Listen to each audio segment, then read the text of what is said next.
What is up, Bears fans? Welcome to the Bears Huddle podcast, your UK take on all things Chicago Bears. Guys, look, one of the hot topics at the moment is Maxx Crosby. Maxx Crosby to the Bears. Talk of a possible trade.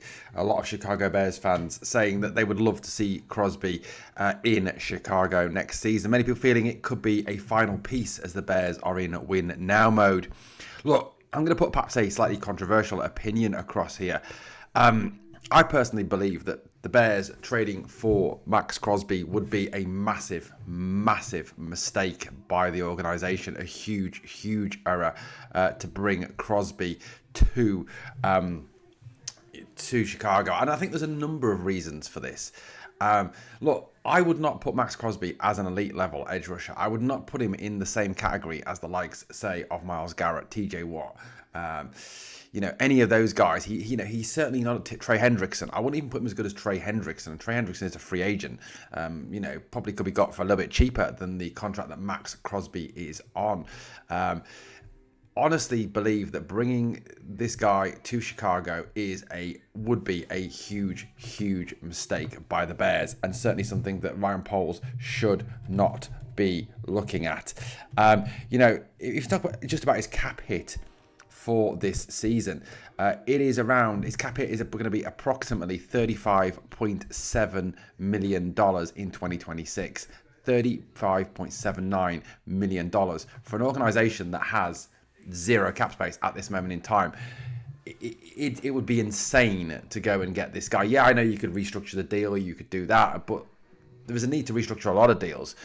And the more restructuring you do, the more kicking the can down the road you do, the more you create a financial headache for yourself, and you become literally the New Orleans Saints and put yourselves in absolute cap hell. Now, look, I think we all know that we need someone on the opposite side to Montez Sweat. That is an absolute must. But look, I think there's a number of reasons why we should not be trading for Maxx Crosby. Right, let me start off with just a statistical argument. The guy's figures are literally no better than Montez Sweat's last season. He was no better during that season than Montez Sweat was. Now, and I don't think any of you would certainly believe that paying Montez Sweat a salary of $35 million, trading 2 first-round picks, would be something you would do for Montez Sweat. Certainly not, I don't think, anything near where you would look in terms of this one. I mean, let's just have a little look at these stats, shall we, as they line up. I mean, yes, Crosby has more tackles than Sweat, but in terms of sacks, both have 10. Montez Sweat has 3 forced fumbles last season. Crosby just 2. No interceptions. Yes, Crosby has 1 interception, certainly. 6 passes defensed. Sweat has 5. So realistically, there is very little difference between Montez Sweat's present form and Maxx Crosby's present form. And as I said, you wouldn't certainly want to pay Montez Sweat $35 million a year or trade 2 first-round picks for Sweat. That is certainly not something you would do. And I honestly don't put Crosby as any better than any of these guys. Look, I get that Crosby wants to move. I get that he wants to move to a contender. I get that he's fed up of losing, that he wants to be somewhere where he's going to win a Super Bowl or be in with a chance of winning a Super Bowl. And look, the Bears have a very, very good chance at this moment in time. We've got 2 years left on Caleb's window before we've got to pay him. There's a great opportunity to build. Now, and it does seem like, yes, the Bears are a logical fit. Our D-line struggled, our edge rush, but our pass rush struggled, and we couldn't always stop the run, things that Crosby can do. But let's really break this down and look at this. For me, the asking price would be way, way too high. Even if you factored in Tremaine Edmonds into this, or a DJ Moore into this, you're still going to give up a lot of draft capital to get this player. Now, if you don't put a player into this deal, then you're looking at probably having to give up 2 first-rounders. Do we really think that, when the best way to sustain and develop success is to build through the draft, to get blue-chip talent in the first round, where you are, pretty much, not always, yes, I get guaranteed of getting that talent, but majority of the time you are guaranteed to get good players in that first round. You're going to give away the opportunity for 2 years for Maxx Crosby, who could be a success, but then by equally could not be a success in Chicago. And I don't think he's this all-conquering, all-knowing, all-amazing player that he is being made out to be. Like I said, look, giving up 2 first-rounders for Myles Garrett, yeah, sign me up for that. Myles Garrett is a generational talent, a game changer, a game wrecker. Certainly that would be the case. But For Maxx Crosby, I don't think so. So I think it's a huge mistake would be to give up what you'd have to pay in terms of draft capital to get this man to Chicago. Now, as I've already kind of hinted at, our cap situation is not good. We are over the cap, and Ryan Poles himself has said that there's going to have to be work done to change that round, to develop the cap, to free up money. Now, we've got a lot of needs on the defensive side of the ball. We've got a lot of players who are out of contract and will be leaving.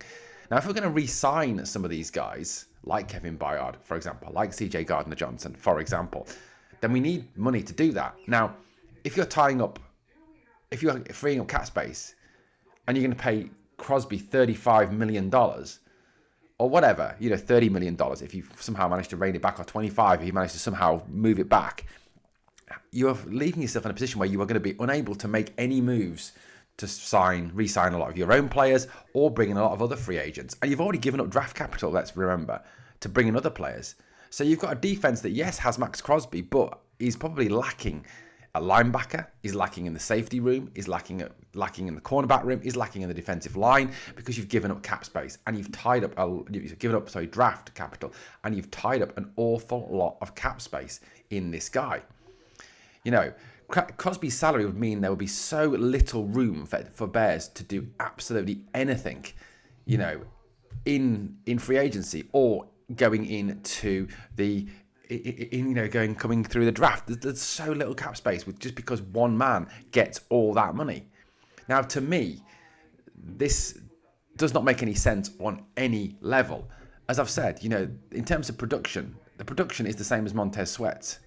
He's not an elite level pass rusher. He's a good pass rusher. Do not get me wrong, a very good pass rusher, but he's not elite level. Like I said, I don't think even he's as good as Trey Hendrickson. His numbers wouldn't indicate that. Trey Hendrickson has a lot better numbers across his career than Maxx Crosby does.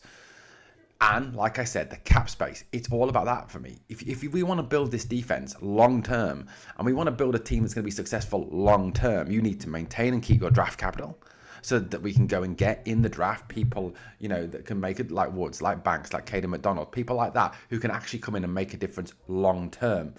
Crosby's will be a short term fix, and it will be a short term success. And look, in 2 to 5 years, we could be in a position where we're automatically then back to being bad again, but we've given up draft capital, we can't build, and also we're in cap hell because we're paying for what we've had to kick down the line to pay for these players. So there has to be some financial sense in this, and to me, there's no financial sense in going for Crosby. There is no actual on-field sense going for Crosby. To me, Crosby, like I said, would be a better fit somewhere else. The Bears don't have the money, don't have the other players on defense, I don't think, to be able to bring in someone like a Maxx Crosby. Yes, if we had a safety room already full, yes, if we had a defensive line already stocked, then yes, go get Crosby.